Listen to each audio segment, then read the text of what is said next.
রবিবারে ইতিহাসের যে অধ্যায়টা পড়া দেওয়া আছে অনেকে সেই জিনিসটা বুঝতে পারছে না। দেখো, তোমাদের লিখেছিলাম মুঘল যুগের শেষ অধ্যায়ে আঞ্চলিক শক্তির উত্থান।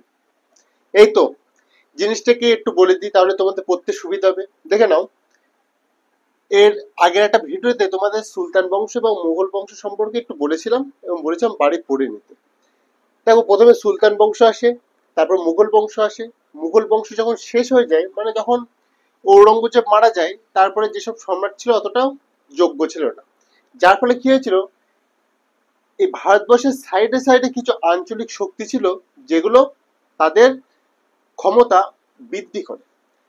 মানে এক কথা, মুঘল বংশ শেষ হওয়ার পর আমাদের হচ্ছে এই অধ্যায়টা পড়তে হয়। এবার এই অধ্যায় থেকে পরীক্ষায় কোশ্চেন আসে, আগেও এসেছে, এখনো আসে এবং ভবিষ্যতেও আসবে বলে মনে করছি। ওই জন্য এই টপিকটা তোমাদের পড়া দিয়েছি।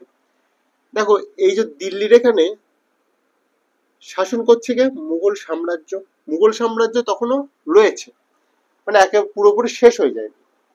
আচ্ছা, যখন মুঘল সাম্রাজ্যটা, এখানে এম লিখে দিলাম, মুঘল সাম্রাজ্য। এই যে এই জায়গাটা কি? পশ্চিমবঙ্গ, মানে বাংলা। বাংলায় যে শক্তি ছিল সেই শক্তি তখন বৃদ্ধি পায়। বাংলায় তখন রাজত্ব করছে কে? নবাবরা।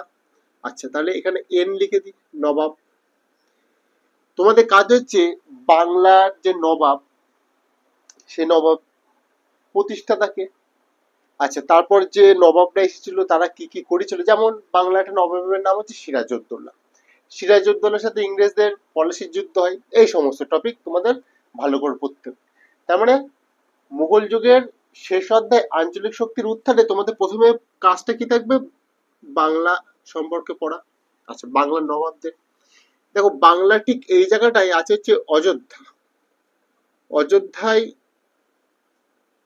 অযোধ্যায় একটা কি ছিল? নবাব ছিল। সেই অযোধ্যার নবাবদের সম্পর্কে তোমাকে পড়তে হবে, যেমন সুজা উদ্দৌলা। ঠিক আছে? কি সুজা উদ্দৌলা? যেমন 1764 সালে মীর কাসিমকে সাহায্য করেছিল কে? অযোধ্যার নবাব সুজা উদ্দৌলা। তাহলে তোমাদের অযোধ্যার নবাব সম্পর্কে একটু পড়তে হবে। আচ্ছা, এরপর চলে আসি একটু দক্ষিণ দিকে। দক্ষিণ দিকে এই জায়গাটা কি রয়েছে? হায়দ্রাবাদ। হায়দ্রাবাদ সম্পর্কে পড়বে। হায়দ্রাবাদ, ওখানে একটা নবাব ছিল, সেই নবাবের প্রতিষ্ঠাতা কে? আচ্ছা, হায়দ্রাবাদের এই সাইডে রয়েছে মহীশূর। মহীশূর, মহীশূর সাম্রাজ্য। মহীশূর সাম্রাজ্যের প্রতিষ্ঠাতা কে? ঠিক আছে? এই মহীশূর সাম্রাজ্যে একটা রাজা ছিল, তার নাম হচ্ছে টিপু সুলতান। এই টিপু সুলতানের সাথে ইংরেজদের বিশাল যুদ্ধ হয়েছিল, লড়াই হয়েছিল, সেগুলো পড়বে তোমরা প্রত্যেকে। আচ্ছা, এর উপরে এই জায়গাটা কি রয়েছে? মহারাষ্ট্র। মহারাষ্ট্রের এখানে রাজত্ব করছে কারা? মারাঠারা। তাহলে মারাঠা সম্পর্কে তোমাদের বিস্তারিত ভাবে পড়তে হবে। এই গেল। আচ্ছা, এই জায়গাটা কি রয়েছে? এই জায়গাটা রয়েছে পাঞ্জাব। পাঞ্জাবে কারা রাজত্ব করছে? শিখরা। শিখদের ভেতর একটা রাজা ছিল, তার নাম হচ্ছে রঞ্জিত সিং, যে হচ্ছে শিখ জাতিদের একত্রিত করে একটা শক্তি স্থাপন করে। সেগুলো হচ্ছে তোমাদের পড়তে হবে।